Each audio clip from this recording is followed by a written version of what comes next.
Some of the world's most powerful leaders will descend on Alberta this weekend for the G7 summit. As host, Prime Minister Mark Carney, well, he's looking to avoid a repeat, of the last time Canada hosted when U.S. President Trump lashed out at Justin Trudeau. And CBC News has some of the details of Carney's plan.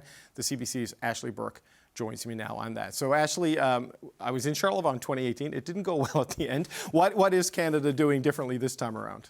Well, David, the Prime Minister is trying to Trump-proof this G7 to avoid that disaster that you saw last time you were there. It was 2018, Charlevoix, Quebec. Canada and the U.S. were also in a trade war over aluminum and steel at that time. And as you remember, Donald Trump was there. He left on Air Force One. Prime Minister at the time, Justin Trudeau, gave a press conference and suggested that he was going to be going ahead with retaliatory tariffs on aluminum and steel against the U.S. Trump finds out he is not happy about this. He lashes out at Trudeau, and then he says that he had agreed to sign the joint communiqué that all of the leaders had signed. He was rescinding that and was not going to take part. The first time in history something like that had happened. The whole thing ended in utter disarray. So to avoid that from potentially happening again, Canada is not even going to try and get leaders of the G7 to agree on a joint communiqué. Instead, a senior Canadian official today told journalists that they are going to be focusing on what they call short action-oriented statements and getting the leaders of this summit to agree on those. Okay, so no big joint communiqué issued as a consensus position of all of the G7. So these short statements instead, what do we know about what those will look like? We don't know a lot, David. The Canadian official that gave that briefing today was asked question after question to clarify, to try to explain, and even just say outright that they're not going to do a joint communiqué. And we're not getting a lot of answers and clarification. But talking to experts today, here's what it sounds like is going to happen. Instead of spending a lot of time and energy working on this long joint statement we usually see at the end of G7s that lays out all of the things that the leaders agree on, we're going to see shorter statements during the G7 on some of the key themes or topics where potentially there are one or two deliverable items that they can move forward on. And that's a way to avoid a case where, for example, Donald Trump wants to veto all sorts of things that you would have seen on a joint communiqué. Climate change out, Russian aggression, some strong language on that like we've seen in the past, perhaps that's out. And what are you left with? So this is a way to potentially try and minimize risk.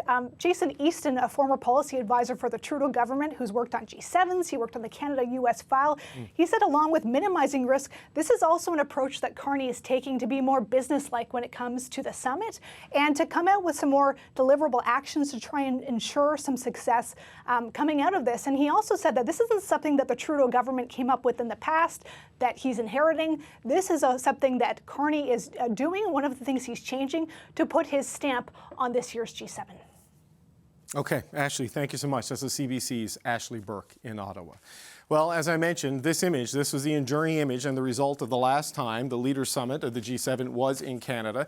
Trump signed the communiqué in Charlevoix, but then he tore it up with a tweet as he flew away in Air Force One. This was in Charlevoix, Quebec in 2018. The next year in France, they didn't even try. The summit ended without an agreement under the leadership of President of France, Emmanuel Macron. So now that Trump is back, what does it mean that Canada has decided to follow the Macron approach and will not seek a communiqué again? Joining me now, Louise Blais is a former Canadian ambassador to the United Nations. And with me in the studio, Senator Peter Harper was Canada's Sherpa, which is the top diplomat for three G8 summits at the time. It was the G8 at the time because Russia was there. It's good to see you both. Senator Harper, good to see you, Louise Blais. Thank you for being here. I'm perhaps, Senator Harper, if I can start with you, I'm not surprised, I think. They're not seeking a joint statement. Donald Trump started in Italy in 2017, Charlevoix in 2018, and France, and it got increasingly difficult to manage the U.S. president at these summits, and the G7 kind of became less ambitious each time because of that. What do you make of this move? I don't think it's less ambitious. It's seeking different ways to communicate areas of consensus and concern. Fair. So it's de-risking a negative media outcome while making progress on specific issues. I also expect there will be not only a chairman's statement, but various leaders will have their own statements. So I think this is a wise strategy in the circumstances, and I suspect you'll have the wide range of issues that G8s, G7s have dealt with continue to be part of the agenda. Louise Blais, is this about avoiding a head-on collision with the President of the United States more than it is anything else? How do you view this choice? Well, I think it is that in part, but I think it's very creative. I think it also shows Canada coming back on the world stage with the kinds of ideas that can bring together diverging groups, and this is something we used to be known for. So it's good to see that coming back. I think but it's practical as well, because it's those statements will have an action plan, an outcome that they want to see happen. I think we're seeing the sort of the hallmark of Mark Carney with that, because he's action oriented. He wants to go beyond words, and in fact, in the past, we have had that criticism of the G7 that nice lofty statements, but then what does actually happen? So this is more practical, action oriented, and at the same time it does de-risk, it breaks down, it makes it a lot easier to get the president to agree on short statements than trying to get a long communiqué approved by the White House. But Louise Blais, I just wonder on that. You both use the phrase de-risking, and you get these short statements, but does it limit the scope and scale of what you can get a statement on? If the most powerful country in the G7, you can't get them to go in a certain direction on certain issues for various domestic reasons in the United States? Well, I think we have to be realistic here, and I think step by step. I think the important thing at this summit is to have the leaders of the G7 come together and set the tone. We can't forget that NATO is around the corner. So this is really a prep session in a way. And if it doesn't go well, then it really sets things up in a very difficult, challenging light for what's yet to come. So we have to be realistic what we can expect with this G7. Already, I think it's unprecedented in terms of the challenge that's before the group, because of the actions of the president and because of the world that we live in with the war in Ukraine and others. So I think this is more pragmatic. It's a little bit more realistic, and it does prevent a derailment, which I think would be far worse than just saying, well, one thing or two may not come to pass. Senator? Yeah, I actually think it may be a model that achieves greater progress on some issues that are less contentious than a joint communiqué would allow the negotiation of text to achieve. So I'm actually very positive that we will see substantive stuff. It's not going to be just the lowest common denominator. The second point I'd make is that the outreach of this G7 is very large and broad. And I think that too is very pragmatic. The Prime Minister's taking some heat from some of his own caucus with respect to Prime Minister Modi's attendance. Right. That shows a willingness to be very pragmatic and take a leader from a very strong economy and bring him into the conversation in a way that I think is very reflective of Canada's traditional willingness to talk to a broad set of important actors at our summit. Well, can we just talk about that for a second? Because as the full invite list and attendee list came out, it's different than what we've seen at some G7s in the past. And the BRICS nations, minus Russia and China, have all been invited, right? Brazil, India, and South Africa. United Arab Emirates, Saudi Arabia was also on the list. Key regional economic powers that it seems Mark Carney's talked about the need to diversify alliances with what's happening with the U.S. This seems to be reflective of that to some degree. I agree. It's also a group that is very much committed to the global trade agenda. Right. So that it de-risks it just being a North American trade conversation and making it a broader global conversation. And I suspect you'll hear talk about supply chains, critical minerals, the need for the sea lanes to be appropriately accessible. So there are broader issues than just the Canada-U.S. tariff issue or, frankly, the American tariff issue with Europe. Louise Blais, how do you see that? I mean, what does the approach of this, because as chair of the G7, Mark Carney he's somewhat constrained on who he can invite, but he also has a pretty broad latitude in certain areas. What does this tell us about how he is probably going to conduct foreign policy as the Prime Minister? Well, I agree with Senator Arter, and I will say that one invitation, which I think was very important, is the one to President Sheinbaum of Mexico. Hmm. I think that to invite her up, it'll be her first time to see the president in person, first in-person meeting with our prime minister. We're far away from a Three Amigos summit, but this won't be that. But it's an opportunity. We haven't been told that there'll be a trilateral meeting per se, but he's sending a really clear message with the invitation of the president of Mexico that he still believes in North America and the importance of North American competitiveness, and that little by little we're hoping to bring the president of the United States back to that, that great reality that we have, which is an integrated economy and that has benefited all three countries. So I think the invitation of the Mexican president is important. And I also think, just to highlight what Senator Harder said, I think that the prime minister is trying to move towards a national interest here. Is foreign policy is going to be really to defend and promote the interest of Canada, be it sovereignty or prosperity. And I think I think he wants to move away from diaspora foreign policy. He wants to look at the benefit for all Canadians, and it's important that we don't get drawn into some of the conflicts around the world from one group or another within our own country. I think he wants to balance that, but it doesn't mean, I mean, there are going to be complicated relationships, Right. but we need to manage it.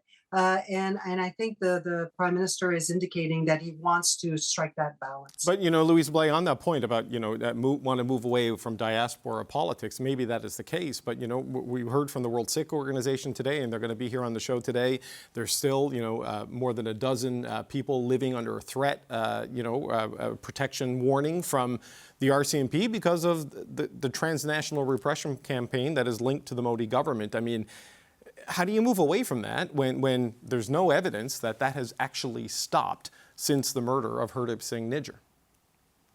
Well, it's a tough issue. I mean, I won't deny it, but at the same time, I think at some point we need to be able to compartmentalize certain issues. We have a lot of economic ties with India. We have really ties, people to people, business ties. I think we need to be able to move forward. We need to be able to signal when there's a transgression, and we need to deal with it. There were transgressions in the United States as well, and they were dealt in a different way. So it's a balance. It's a tough balance. I won't deny it, but I think it's important that we strike it. And I think that,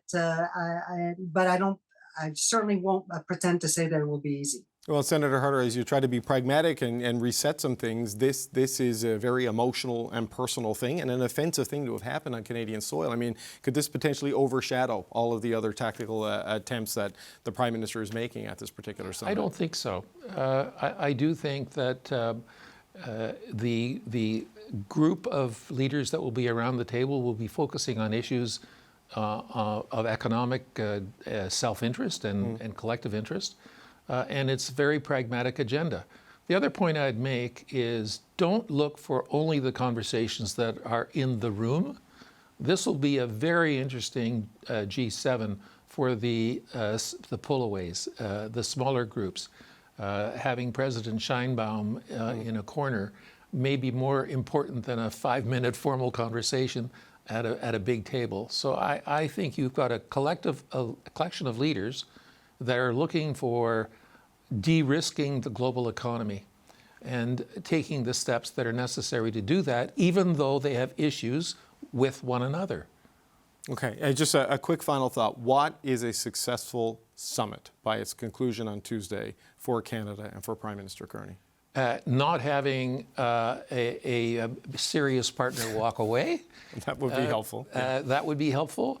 Making progress on very specific issues, some larger and some smaller, and having respectful conversations even where there are significant differences across. We haven't even talked today about Ukraine, and the Secretary General of NATO will be there.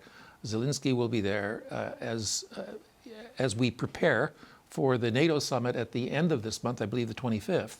So there are a lot of issues in play, and making some progress on each of those may appear incremental, but when you look back on it, you'll say those were really important personal relationships that advanced the issues of the day without retreat. Right. No, I was speaking with a European country this week, and a strong united statement on Ukraine is the top objective, obviously, as you can imagine, for people in Europe. Louise, same question to you, just as final word. What is the successful outcome when it all ends on Tuesday?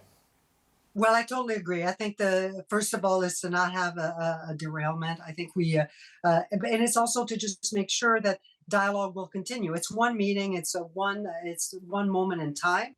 I think the Prime Minister has the opportunity to set a new tone and a partnership with the United States and among the G7. I note that this is happening just after the Americans have negotiated a deal with China, but that deal is really just bringing things back to where they were before. So I think the White House, the President, is coming to Canada knowing that there are limits to what they can do in terms of their own leverage with China, and that working with allies is probably the better way to go. And I'm sure that the leaders will continue to discuss that with him. And so I think if working together is seen as a strength, then that would be a very good summit. Yeah, it's just one moment in time, but every moment in time with this president can be consequential.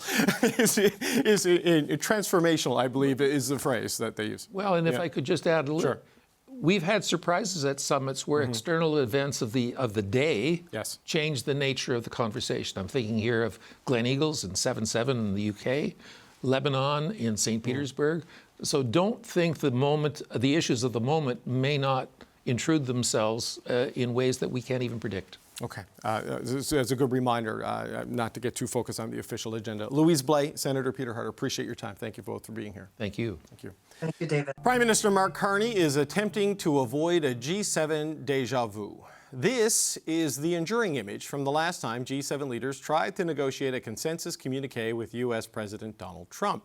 It's also the last time Canada hosted the G7. This was 7 years ago in Charlevoix. This year, it seems the focus is on avoiding a similar confrontation rather than seeking a consensus. We learned officially today this year's summit won't have a final communiqué issued on behalf of all G7 leaders. Now, it appears to be a tactical move by the Prime Minister, who, as chair, has invited a lot of non-G7 countries such as India, Brazil, and the United Arab Emirates, all key economic players in their regions. Now, some of those will be controversial, and we're going to talk about that in a minute, but the list also gives some insight into how Carney may approach international diplomacy as he seeks to diversify Canada's alliances. The Power Panel is going to start there. Shachi Kurl is the president of the Angus Reid Institute. Cameron Ahmad was the head of communications for former Prime Minister Justin Trudeau. James Moore is a former Conservative cabinet minister. And here with me in the studio is former NDP MP Matthew Dubé. Good to see you all. James, I wonder if I could start with you. What are your thoughts on this expanded guest list, like regional power brokers and economic players? There's an intentionality behind this list. How do you view it? I mean, appropriate. Look, we often forget about just how truly global the reach is of Canada, not only in terms of our trading opportunities, but in terms of our diversity. Canada, we are the only country in the world that is a member of the Francophonie and the Commonwealth, a founding member of the UN, also a member of NORAD and NATO. Our global footprint is massive. We're the only country in the world to have a binding free trade access with more than 50% of the global economy. And then you look at the diversity that exists in our immigration inflows into this country. We are truly a global country in terms of our history, our current reality, and our future prosperity. So to have the G7 to be broad and to include a lot of these leaders is really important. The second thing I would say is it was appropriate for you to start the segment with that first picture of President Trump sitting there and all those personalities hovering around the table. It's a reminder that politicians do come and go and governments do come and go. Yes, Donald Trump left and came back, but Donald Trump won't be there forever. And so the obligation for Prime Minister Carney to steward the relationship between Canada and all of these other global leaders is to understand that this is a window of time and a continuum of a relationship between Canada and the rest of the world that's really important to manage responsibly. And I think the signals that are coming out so far from the Prime Minister's office and from the Prime Minister personally about the importance of all these relationships and all these constituent parts and how they counterbalance one against the other. It's a very complicated picture, but it's one that I think the Prime Minister understands very well. And I think so far he seems to be stewarding these relationships really appropriately. Well, Cameron, on that image, Donald Trump attended 3 G7s in his first term because the fourth one was canceled that he was supposed to host because of COVID. In Italy, they got everyone on board with a consensus. You did it again in Charlevoix, but then he blew it up with a tweet as he was flying away on Air Force One. And then by the time President Macron was hosting in France, there wasn't even an attempt at this. It seems like Mark Carney's just skipping the steps and going right to the French solution here. Yeah, and thank you for bringing back those wonderful memories. Yeah, it was like a time. An eternity ago. Yep. It was a time. So I think it's strategically or tactically smart for the Prime Minister to lay this out this way, because there's often an oversized amount of work that goes into building these communiques, and they're always with the best intentions, but often they don't really result in much concrete action after the fact. It's really just a document that then sometimes gets forgotten, and there isn't much that actually follows through. So I think it makes sense to skip to to focus directly on the big issues that matter. He's already laid those out, and try and position Canada, as James said so eloquently, as the global player that it is, and frankly can be at a much bigger scale, given the connections we have and the people he's inviting. I mean, you couldn't.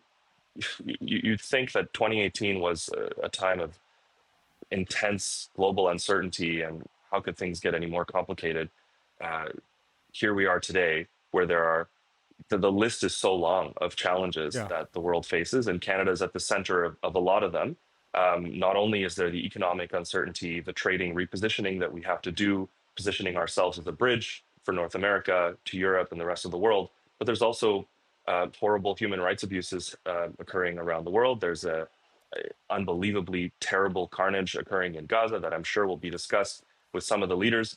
So frankly, Mark Carney has an extremely difficult task ahead of him. I think the way he's positioned it out strategically for himself is smart, and for Canada is at a moment of opportunity to say, we can actually be a leader. We are willing to work with other countries. We frankly have no other choice, but we're making the right decisions now for our economy and for our people. Yeah, but you know, Matthew, it is interesting when you look at the list of countries that have been invited, right? The BRICS nations minus Russia and China. You got Brazil, India, South Africa. You've got the UAE. Saudi Arabia was invited, but not coming. You've got your Pacific, intelligence and partners in New Zealand and Australia.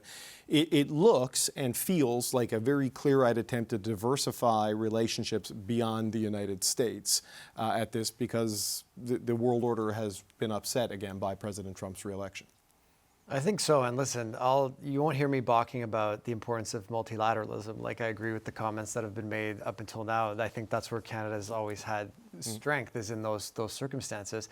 I do think where there has to be some caution is on two fronts. One is what's the answer then to the raison d'être of the G7 after, right? Is that if you need the participation of all these countries, then I think it poses some questions that I'm not convinced that the leaders that are part of the G7 necessarily have the answers to. And that's fine.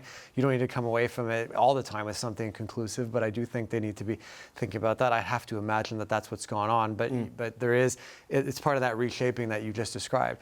The other issue is some of those countries, and I know we'll come back to this, there's problematic elements to their participation, right? No question. I think that comes back to one of the themes we've been seeing with this government, is that if everything's about the economy, dollars and cents, and with a more of a business-oriented perspective, I think then you start to neglect some of the other aspects of governing, which on which the G7 does play an important role. Human rights, things like that. How do you act in that way? And so I'm not convinced that that's been enough of a part of the calculus up until now, and I think that's reflected in the way that this has been conducted. I think ultimately there's things to be cautiously optimistic about, but there's a lot of big question marks about how this is being done, and it'll remain to be seen what the fallout is after as well. Yeah, but Shachi, you can see the steps that have been taken over the last week, in particular the 2% NATO target commitment, and the negotiations advancing with the United States, all building blocks leading into this summit and the summits that will follow, right? I mean, how do you view how it's been set up going into Monday and Tuesday? Well, look, Canadians are signaling, in terms of public opinion, a number of different things. Unfortunately, at some point, they start to conflict with each other, but that doesn't mean that two things can't be true at the same time. You hear me say that all the time, and yes, our brains don't have to break.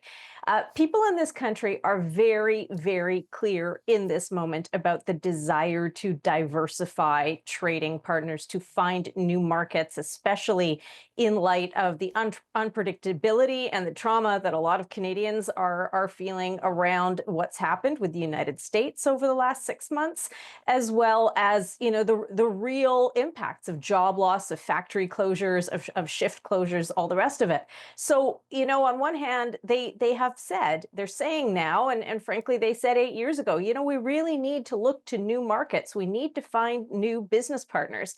At the same time, you know, it is a long held value on part of Canadians to say we value dealing with like-minded countries, countries that have the same levels of respect for rule of law and human rights. The problem is that sometimes you can't do both at the same time. You just can't. And so there is a signal right now from this government that no, they are not the Trudeau government. The things that were priorities for the previous government are not necessarily the same priorities for this government. And for the time being, I don't think you're going to see in the short term, maybe some thinking twice, maybe on part of Canadian observers, a little bit of like, maybe don't love this element or this leader being here so much. But what you're not necessarily seeing in this moment is people taking to the streets, protesting the presence of some of these leaders. There is a level of discomfort for sure. Does that supersede the overwhelming seized nature of the conversation that Canadians are having amongst themselves around needing to ensure that the economy is front and center in the short term? That is where people's heads are at. Well, look, on protests, we'll see what happens when we all get to Alberta, you know, on Sunday, Monday, because there's inevitably a crowd drawn to this. But it's clear. Yeah, well, but David, we've seen in the past, you know, we have seen in the past protest movements that have moved across the country. It's not just been Alberta. So let's see. To your point, let's see what happens. I just mentioned Alberta just because that's where it's happening, and inevitably protests show up outside the perimeter of the G7. They have a designated protest zone for it.